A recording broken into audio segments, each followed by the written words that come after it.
Hi and Assalamualaikum. My name is Ain Shakina binti Muhammad Khairuddin. So today, me and my friend Nurul Najwa Amira binti Muhammad Nasir, we would like to present about 10 ways to identify your talents and utilize them. This is for our project assignment under code CLC 134. And we prepared this slide specially for Madam Nurliza binti Samad.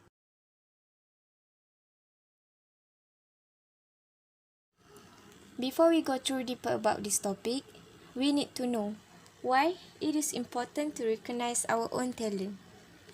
Some people think that they are not creative. In fact, each and every individual is unique in his existence, as every one of us differ in terms of qualities. Every individual also has different talents. The thing that is needed here is the one should discover what is their talent.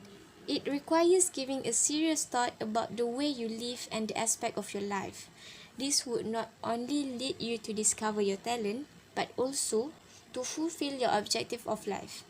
It is very important to recognize your special gift or talent, traits or creative strength in order to live life to the fullest, because you will find the true meaning of life and fulfill its purposes. While you create your life effectively and choose it consciously to be happy. First and foremost, by taking a personality test. Personality tests are an objective way of understanding what makes you tick. Once you know which category you fall into, you can start seeing your strengths and weaknesses more clearly in everyday life. And you can use this as advantages by walking into a job interview, first date, or any other high-stake situation and playing to your newly discovered strength. The Myers-Briggs Types Indicator is one of the examples of personality tests to help you define the patterns in your seemingly complex personality. Next, find what makes you feel strong. Have you ever had those moments when everything feels easy and light? You know that you have the answer or are capable of finding the answer? Well, when we are drawn toward a sign of ease, that is actually our inner talent scout speaking up. Notice when you feel your strongest and create more opportunities to feel that way. For example, if you are naturally good with kids, see if you can volunteer at an after-school program or babysit for a friend who needs a little help. Thus, let your strength lead your schedule. Number 3. Find what you spend the most money on. We often put our money where our mouth is when it comes to what we desire. Go through your finances is a great way to notice where you pour your money. When you follow the grid, you discover what you value, and chances are you have a knack for what you value. For example, if you go back through your yearly spending and notice that your biggest expense is that group fitness class you love, use that as a sign of your athleticism.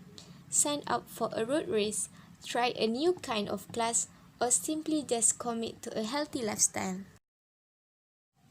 Next, ask your friends what your best and worst qualities are. As you know, friend, they are going to be brutally honest. But the great thing about asking a handful of trusted friends about your qualities is that they all usually say the same thing. It's enlightening to hear different people see you in the same light, and this is definitely an indicator of talent. Use your friend's perspective here to work on what you like to do better. Are you compassionate but also a little bit on the chatty side? Use your compassion to slow down, breathe, and give others the right of conventional way. Use your natural talent to improve those parts of your MO that might need a little work. Number 5. Ask your family what you love as a child. Sometimes, the people who have known us the longest are the people who know us the best. Ask your family what you used to do as a kid.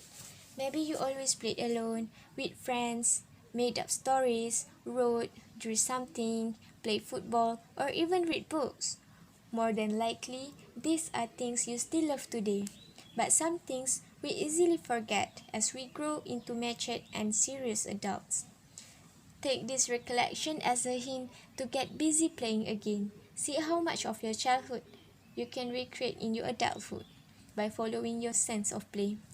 using your talents in recreation, giving your brain a chance to play, making you more productive in every other area of your life.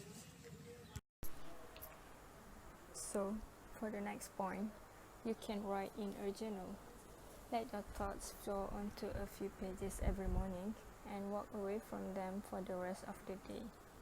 Stream of consciousness writing can be very effective at identifying your talents. Come back after a week and reread your page.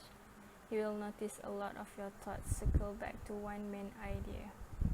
This is usually a talent or desire. Use your writing to look for hidden answers. What are you missing? What are you longing for? What opportunities do you wish would come true? Then, use your journal to create a list of your strengths and a list of opportunities to set new goals that are aligned with those strengths. 7. Look for talent in others. Sometimes, being inspired by others' talent makes us realize what we are good at too. If you are a writer and you read something that absolutely connects with your soul, try to define what exactly lit you up.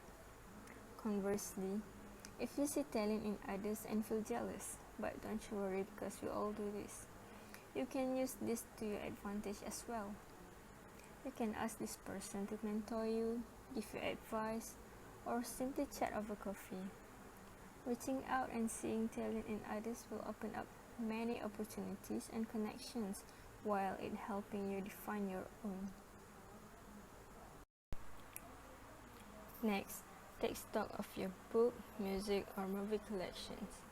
The media we consume says a lot about what we value, but what we own says something even larger. This is a true identity maker. I am extremely aware of what books I read on the subway because I know that I'm outwardly identifying something hidden about myself on my morning commute. Glance through all of your collections. What is the one resonating idea? This is probably something that lights your fire. Dig further into this. Is there a convention, a class, a workshop you could take to use this talent? How can you connect with others who enjoy the same thing as you? All of this avenue leads to connections and potential working. So, go ahead with your talented self. Remember what you have been thanked for. When people thank us for something, they have been helped in some way. Notice what you are thanked for on the regular. Are you a good listener? A good teacher? A good motivator? All of these things are talents even though they seem small. Remember that your talent should not just be in a service to other people, but to you as well. If you are in a constant mood of selflessness, use your talent as a caregiver to take care of yourself. Know that as you give to yourself, you are growing your ability to give to others. Last point, be open to change. Know that as we age, our tastes change and our strengths grow. Don't allow yourself to be complacent by telling yourself the same story over and over again. If you say, I am not athletic because I didn't play sport in high school, you are not giving your current self a chance to identify new talents. Being open to change means letting go of preconceived notions and honestly absorbing the world around you. This kind of openness will let you to discover new talents and somehow will help prepare you to tackle any challenge life throws your way.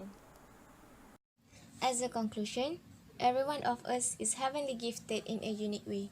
Your innate abilities or aptitude make you stand apart from others by making more effective and more successful and happy. They will also help you uncover the important objective of life while making you feel victorious in all the affairs of your daily life that you deal with. Precisely, God-given abilities or aptitudes or talents that you have possessed make the greatest difference in your life, providing you acknowledge them and get the most out of them for yourself and for others. And that brings us to the end. I'd like to thank you for your time and attention today. Thank you so much for your interest and attention. Till next time, goodbye.